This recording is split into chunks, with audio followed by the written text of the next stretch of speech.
Welcome to the Women in Leadership Body, Mind, Soul, and Business podcast, Monday Mindset. I'm Heather. And I'm Amanda. Today's topic is going to be Avidya, which is lack of awareness. So our quote comes from Zen Master Hongzhi, I think is how you say his name. I'm winging that one. It's Monday, guys. It's in the dark or in darkness, unawakened, they make foolishness cover their wisdom and overflow. One remembrance of illumination can break through and leap out of the dust. Ooh. I'm kind of thinking like when you're cleaning the house or you're cleaning up like after a party and there's like that one piece of glitter and all that dust. Like that was the visual I got. Yeah, that's a good one. I like that. Yeah. Sometimes these are hard for me because I have to like hear something and then almost hear somebody else's perception of it for me to like understand what it always means. You know what I mean? Like I can read it. I can read the words. I know what all the words mean, but putting them together and then creating your own concept sometimes is a challenge. So I thank you for saying what you thought first, because that's exactly makes sense. So, like if you're that dust, in the corner, all covered in dust and, everything's dark and yucky and, there's nothing glowy or lighty happening in that space, right? But it only just takes a little tiny speck of glitter to reflect some light to bring, some light into a situation. So it doesn't take much at all to spark it. Right. That's what I got from it. So like as soon as you bring awareness to something, you are already looking for that glitter, right? Right. Yeah, it's kind of like the thing I think of also is, because we are in the process of packing and moving and all of that here, we have, even though I've downsized our stuff, there's 6 of us here. We still have a lot of stuff. And as we're packing up boxes, like there's boxes everywhere, but I feel like we can all still see the light at the end of the tunnel of what the end result is. And that's what we're striving for. So it's like, even as we pack up stuff and we move it out, I think too, some of us are realizing like, we haven't needed this stuff since we packed it. So why do we even have it? I have a feeling once we get to our final destination, that the glitter is going to be those boxes that I open and I just look inside and just toss. Right? There's like, here's this one thing out of here that I was looking for, and the rest of it can go. Like it's yeah. And that happens in business too. Like when we're working with people, right? Like it's like that one thing when you're working with a community and it sparks something in each other. That's why that community working and being able to connect and have conversations like this, right? So we're not just reading thing and going, cool, what does that mean? Like, I don't know. What field is that in? I'm over here on the soccer field 1A, and it's over there on the basketball field. I'm so confused. Court. The court. Yeah. What is happening sometimes? So all week we're going to be talking about lack of awareness and how we can bring awareness to different situations. And I thought it was great. The book that we use for our mindset topics for Monday is Eating Good Fats. And we've talked about good fats before, and we broke them down about why and what some of those big words mean. So hopefully you guys have caught some of that. So again, when something's super important, it comes up again in life, right? So when we're talking good fats, we're talking about good brain health. Our human brains are approximately 60% fat. So when we consume the right kinds of fat, it is important for our brain function. And that is, the fats that are good for you are the unsaturated fats, are the ones that are linked to lower the risk for mental health issues and improve cognitive function. I don't know about you, but I hate brain fog. Yeah. I feel like I'm not me when I have brain fog. Yeah. And I noticed too, when I, even just dietary things in general, if you're a person who you realize, like, if you think about the things you've ate in the last, let's just say week or 2 weeks, and it involves a lot of caffeine or a lot of sugar, it's going to be hard to stop those things, because you're probably like a lot of us, including myself, big time, where I found I was super addicted to sugars and to the caffeines. And then once I stopped, you do have like a withdrawal period, if you will. But after I did that and I started implementing the appropriate things to substitute those things, and I stuck with it, the clarity that you have, you will wish you did it years ago. Guaranteed. Right. When you lift the veil of brain fog, you will feel it. And it is a natural thing you can get and gift you can give yourself. So if you have questions about that, we'll be talking more about different ways to bring awareness to our bodies, mindful eating and things like that this week. But right now we're going to focus on just creating awareness around the kinds of fat we are consuming. And Amanda is going to go ahead and read us the exercises from the Yoga Sutra book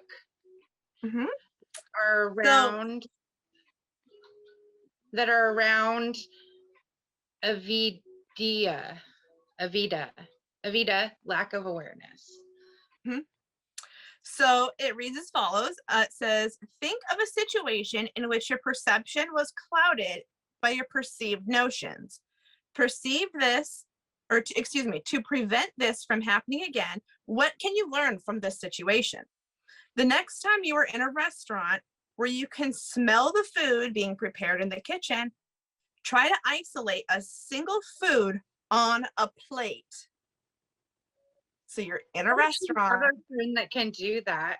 I was so impressed. Like, he can actually identify, like, we were like, what is this? And he's like, well, that's a spicy jelly. I was like, thank you.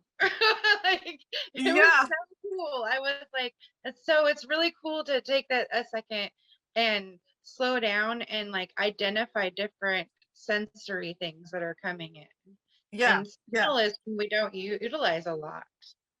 To me, that just completely, I can't fathom that. And probably because I have so much going on in my day and life right now that I don't feel the sense of being able to, because I'm on like a time quota, right? So like I was telling Heather before we started, with everything going on in the world right now, and the housing market's been so good for sellers for so long, I'm scared to death that we're going to hit this at a point where we're too late.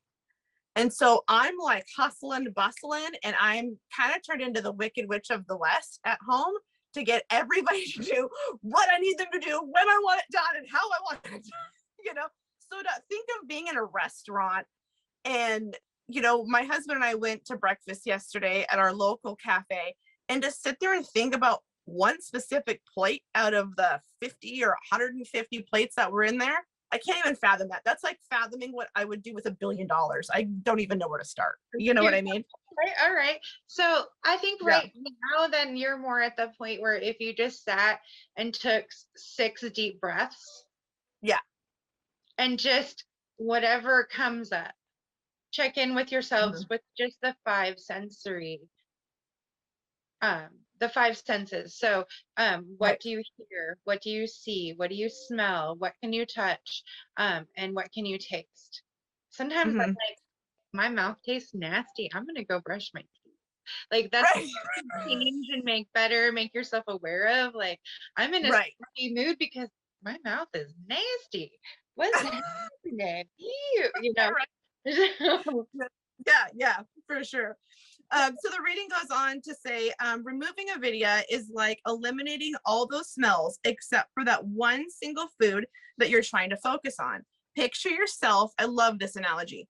Picture yourself walking into a dark room, and all of a sudden someone appears and it scares you.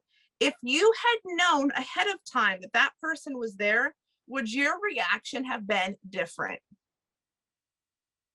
Do you scare easily, Heather? Like, do you boo easily?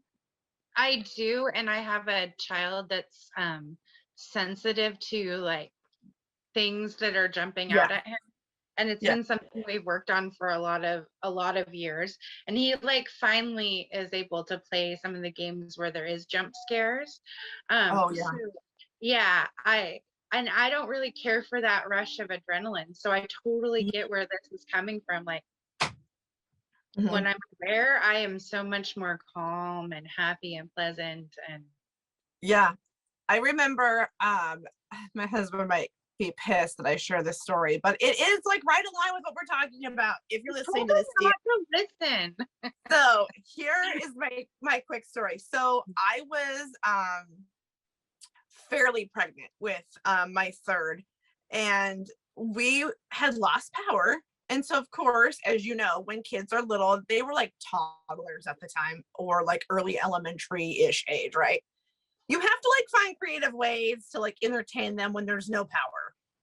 And so Yeah. we were playing hide in the dark, or not hide in the dark. Oh my God. Hide and seek in the dark. And so I told him, you had better not scare me. I don't like being scared. I'm not an adrenaline junkie. I don't like things that aren't, I want to know what's coming, right? And he's like, okay. He goes, well, Dad'll hide first. And we had a really tiny washer and dryer, like stackable washer and dryer, where you could only put like 2 or 3 adult pairs of pants in this washer and dryer. It was ridiculous. Yes, those So things are needless to say, yeah, great Mount for Long, babies, but as the kids grow, you need a bigger washer and dryer. yeah, we were renting. So as you can imagine, the laundry pile was like Mount Crumpet. It was ridiculous. And so here I am, completely blind in the dark. I mean, it's dark.